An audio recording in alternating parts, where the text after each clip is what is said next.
Prime Minister Narendra Modi will perform puja and darshan at the winter seat of the Maa Ganga in Mukwa, Uttarakhand tomorrow. He will flag off a trek and bike rally and also address the gathering at a public function in Harsil.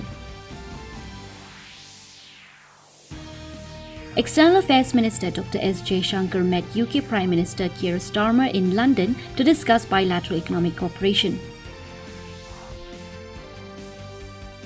Communications Minister Jyotiraditya Scindia addressed a Mobile World Congress in Barcelona, Spain. Mr. Scindia says innovation, inclusivity, sustainability and trust form the core of India's guiding principles towards tech governance. Information and Broadcasting Minister Ashwini Vaishnaw addressed the 56th convocation ceremony of Indian Institute of Mass Communication in New Delhi. Mr. Vaishnaw asked students to be focused on their work and remain committed to the goal. In Indian Super League, Jamshedpur FC will take on Odisha at JRD Tata Sports Complex Stadium in Jamshedpur today. The match will begin at 7:30 p.m.